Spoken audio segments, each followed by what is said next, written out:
on the desk. So, Michael, let me go ahead and make sure that your microphones are good to go, and you can go ahead and take it away.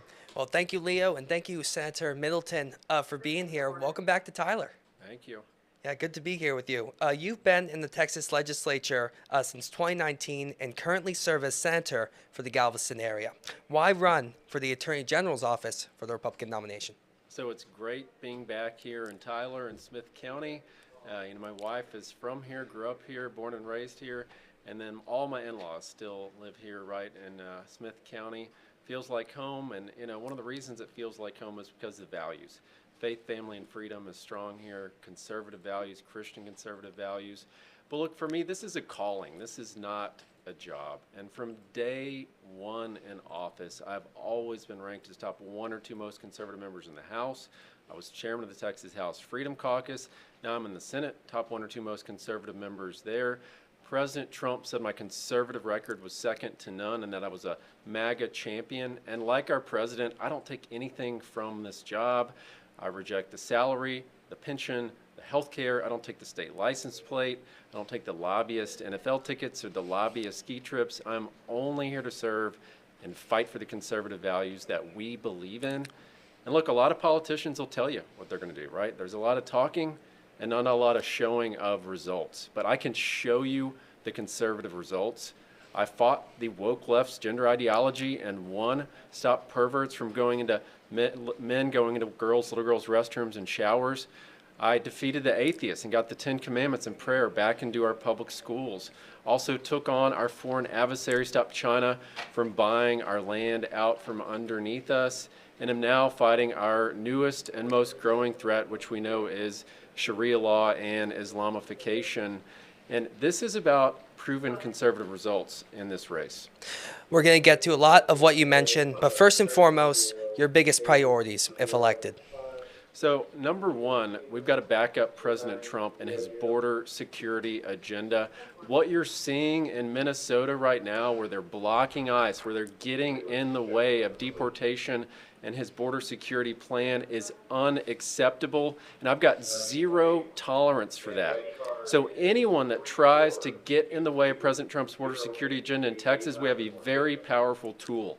It is called the ban on sanctuary cities. So what will I do? Those local elected officials, like you're seeing in Minnesota, I'll sue for civil penalties, criminal penalties, and removal from office. I like that third tool the best. That's the strongest. Deterrence works, right? So you get in the way of President Trump's border security agenda and ICE, you are removed from office. And this How do is you go about doing law that? and order. So the AG has express authority to do that. The ban on sanctuary cities was a Freedom Caucus priority, and the AG can bring action, and I will bring action to remove those elected officials that are in the way. Matt Schaefer actually authored that amendment. Matt Schaefer, of course, endorsed me in this race for Attorney General. But look, our laws, our Constitution, these are not suggestions. And anyone that treats it as a suggestion or some kind of like cafeteria style where you pick what you don't want, leave what you do, this is not how it's supposed to work. And if you do that, you're violating your oath of office and you should be removed from office. When you look at ICE operations that are taking place across the country, say you're AG, would you allow ICE to continue to be in Texas without restriction? Absolutely. Absolutely. We need to back up President Trump. We need to back up ICE. I proudly stand with ICE on this. And look, I've helped author some of our strongest border security laws that we've got in Texas. SB 4 is before the Fifth Circuit right now, and that's the state's deportation law that actually allows the state to charge illegal immigrants with criminal trespass and return them to country of origin.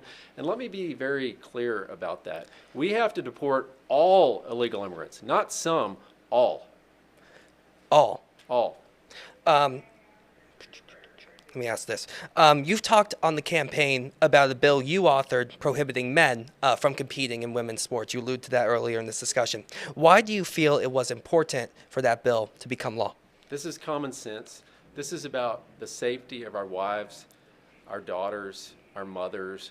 And look, I'm the only one in this AG's race that's been protested at the Texas Capitol during this campaign. They had these big, ugly green signs with my face on it, and they called me the bathroom bigot. Why? Because I don't want men in my little girl's restroom or locker room or shower.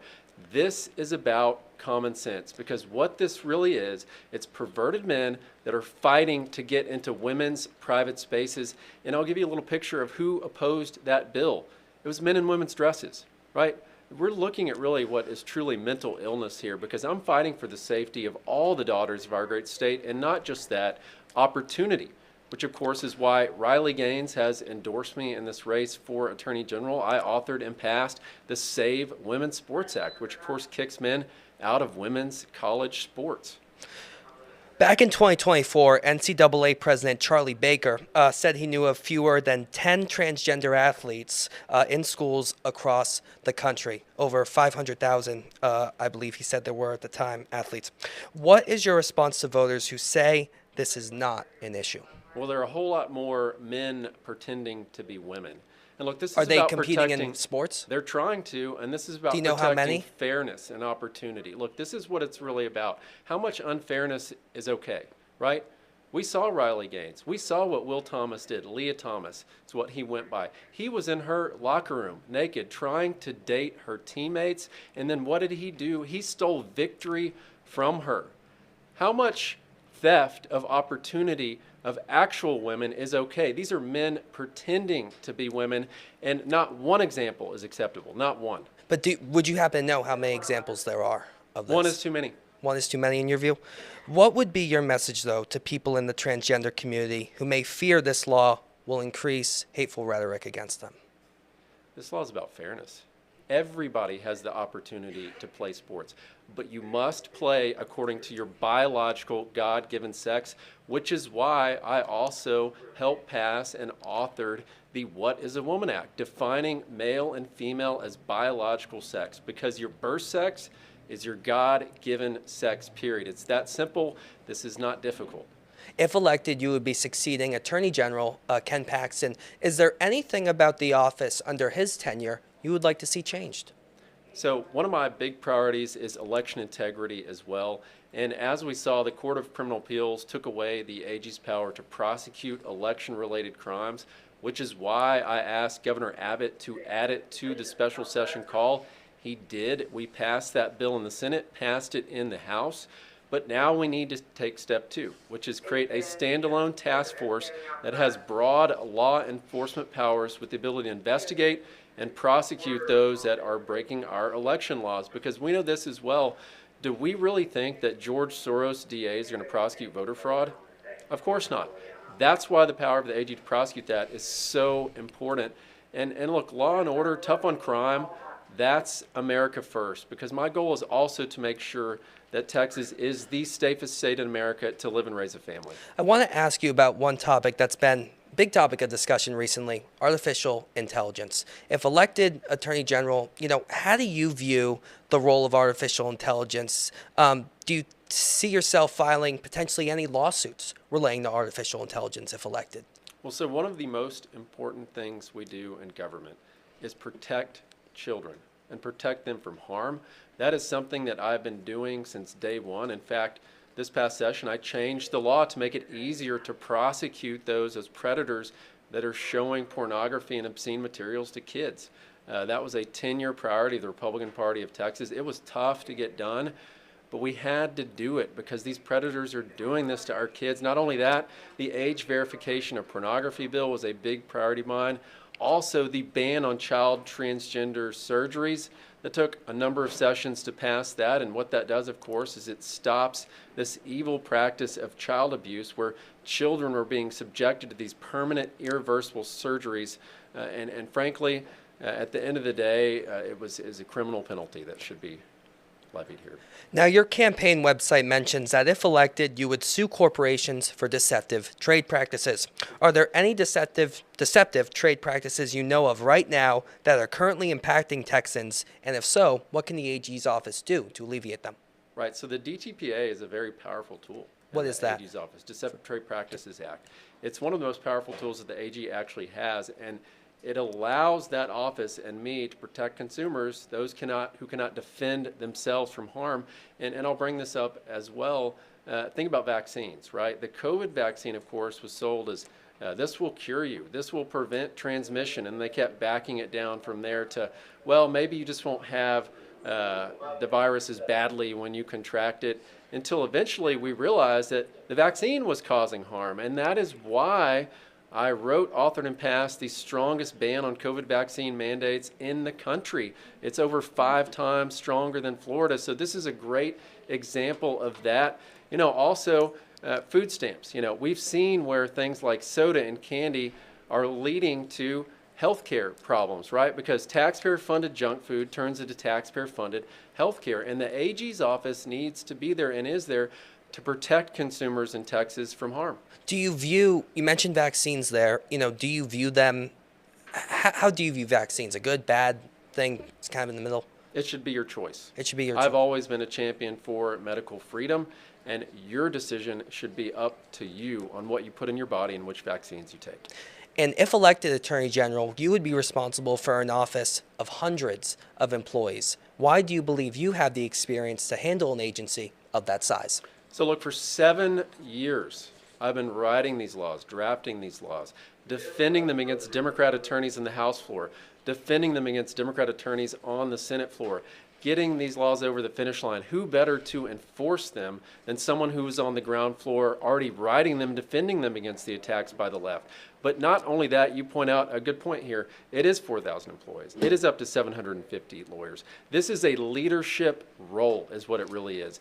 And you need to have someone that has the experience, which I have, starting companies, running companies, signing the front of a paycheck, and knowing where the buck stops. Because as AG, you set the conservative agenda for this entire state. And because I have that experience, not just in that, but in the fight for conservative values, that's why I've been endorsed by the leading conservative groups you've got to have to win a statewide primary, like Texas Values, Texas Homeschool Coalition, Texas Eagle Forum, Moms for America, True Texas Project, 51 Trump-endorsed legislators, a majority of our state Republican executive committee members, of course, Riley Gaines, David Barton, the list goes on. It's because I've been in the trenches fighting for our conservative values and delivering victories for Texas. Talk to me about those companies you've been a part of. I believe, if I'm not mistaken, you play a role in the energy industry here in Texas. Talk to me a bit about that, what you feel that could bring to the AG's office. I'm in the oil and gas business, which is, of course, Texas's energy dominance. I was out in Midland and Odessa just the other day. And look, this is the lifeblood to our economy right here in East Texas right now. We know the East Texas oil field is the reason why probably Tyler is here and so many cities are here right now. It provides opportunity, it provides jobs. But this also funds our education system through mineral tax appraisals going to the ISD, severance taxes, those go into the rainy day fund, of course, the permanent university fund, the permanent school fund, the list goes on. But not only that, it keeps the lights on. As we saw during the freeze here in the past week, it was natural gas and coal that was getting us through the coldest of nights because the green new scam wind was not working. It was not showing up when we needed it, which unfortunately was as expected. It doesn't show up when we need it. It did not in 2021, and it didn't during the freeze this year. If elected, you would be working alongside the Trump administration, the current White House. If the White House issues an opinion or order that you disagree with, how will you respond? Well, President Trump is a 100% America first, and I'm 100% behind his Make America Great Again agenda. And look, he loves this country, and he is fighting for her more than any other president has. He is the greatest president we've ever had in America. I'll just be blunt about that. That is bar none. And I will use every resource and every tool in the AG's office to back him up, especially with what he's trying to do right now to rein in crime, right, to stop these violent protesters, to make sure that cartels are deported, right, to stop the drugs that have flown into this country and flowed over the border when Joe Biden was president, and to restore law and order. These are how our God-granted freedoms are protected, and he is a champion for our great nation and, of course, for our state as well. And Texas is his greatest ally in this fight. But again, if you do disagree with him, how would you go about that? I haven't seen anything that I would disagree with, frankly. That you don't foresee anything happening in the future you would disagree with? President Trump is a conservative fighter that we need, and I am so grateful that he won in the 2024 election, and they did not steal it from him again like they did in 2020. And yes, that election was stolen in 2020. What's your evidence to suggest it was stolen? Voter fraud. How much voter fraud did you see? How much is okay? How much murder is okay? But there was no proof that there was widespread voter fraud. Oh, there was plenty of proof. Like what? And in many states. Can you name For one? example, Pennsylvania, actually, as Freedom Caucus chairman, we sent a number of lawyers to Pennsylvania to contest all of these universal mail-in ballots. No excuse. It actually violated their own constitution to do that. We saw those ballot drop-off locations where people were checking disabled when they were not. They were saying COVID, being afraid of COVID was a disability. Being alive is not a disability. The list goes on and on and on. And they tried to do this in Texas. Fortunately, we stopped them, but that is why this election integrity division is so important in the AG's office. I do want to go off of what you just said. You know, Texas did sue Pennsylvania, it's my understanding, and that was brought to the Supreme Court. That was dismissed by the Supreme Court. You know, so really, why say there was evidence of fraud? Because there was. There was rampant voter fraud. There was rampant fraud in mail-in ballots. That's why we changed the law in 2021 and passed the strongest election integrity law in America. And that was the one that the Democrats walked out. And you know why they walked out? You know what it did? Voter ID for absentee ballots. They walked out over that. All that does is Social Security number and driver's license to apply to vote absentee and also on the carrier envelope. And they said that was voter suppression. That it's voter suppression to require that you be a legally qualified citizen to vote. It is that simple. And they said it was racist to do that. That shows you what we're up against here. Then why do you feel there weren't any lawsuits that overturned the results in any states? There weren't any successful lawsuits, to my understanding, that did that. The timelines to challenge an election are very short, and that is exactly why we need this task force in Texas, because you only have a number of days to challenge an election. And when they're defrauding you, they're not exactly saying, hey, here's 1,000 ballots we're dropping off here. They're not going to go tell you they're committing fraud. You have to find that out the hard way, which is why we need more tools and more enforcement with voter fraud and election fraud. And not just that, voter suppression as well, like we saw in Harris County. Actually, in Harris County, they shorted ballot paper to Republican precincts. Did you know that they did that? They denied people the ability to vote and shorted ballot paper in order to reduce the Republican vote in the 2022 election in Harris County. That's what we're up against. I do want to ask you this. Texas versus Pennsylvania, we mentioned that earlier. Do you feel the problem was a lack of time? Yeah, we needed more time to challenge the election. We did. What about the legal arguments that were present? Do you feel they were perfectly valid? Yes. Why? Yeah, because there was voter fraud. I've told you again. Okay. We saw this. I actually saw evidence where they had 2 voting machines, right? They have primaries, right, where they separate people, Republican, Democrat, and actually on election day they do the same. And they were saying, well, the Republican ballots need to go in that suitcase over there. The Democrat voting machine is functioning just fine. This is a real story from Pennsylvania. And how can you say there's no evidence of that? We saw that firsthand. No evidence of widespread voter fraud. But let me move on to a different topic. You mentioned having the 10 Commandments in public school classrooms. That law is currently facing legal scrutiny. It's my understanding you were one of the bill's co-authors, and just to kind of put a ribbon on it, this allows the 10 Commandments to be displayed in public school classrooms if they are donated. Do you feel the law should be upheld? Absolutely. There is no such thing as separation of church and state. And this is God's law, is what it is. And it needs to be on the wall of every classroom. And the left is saying that this is harmful. Okay, what's harmful? Don't lie. Don't cheat. Don't steal. Don't murder. Honor thy mother, thy father. Which part of that is harmful? I would love for people to tell me, because this is the same group. The ACLU is challenging it. They're the ones that wanted men and girls restrooms and showers. They're the one that wanted men and girls sports. They're the ones that are against election integrity. They're the ones that want an open border to reward criminals. And they're the ones that are saying that the 10 Commandments is dangerous. I do want to ask you, how would you respond to Texans who may want to see other types of religious texts on classroom walls, such as the Torah or the Quran? because this is foundational to our republic. In fact, our penal code is based on the Ten Commandments. And think of what it says in the preamble to the Texas Constitution. It says, humbly invoking blessings of Almighty God. That is a prayer. We have a copy of the Ten Commandments, actually a monument, granite monument on the grounds of the Capitol, above the dais in the House and the Senate. It says, in God we trust, as it should. That should be above all other things that we do in government. And not only that, every desk in the legislature, both in the House and Senate, has a Bible with the state seal. And there's actually an Aitken Bible that was ratified and endorsed by Congress in 1782. They voted to endorse it. I do want to ask you, some may mention, the First Amendment, no establishment of religion. What would be your response to those who say that would, override what may be said in the Texas Constitution? Because what those people want is separating God from government. And that's a false doctrine. Reducing crime. How would you go about doing so if elected to the Attorney General's office? So one of the things that we have to focus on is these DAs in the blue counties, right?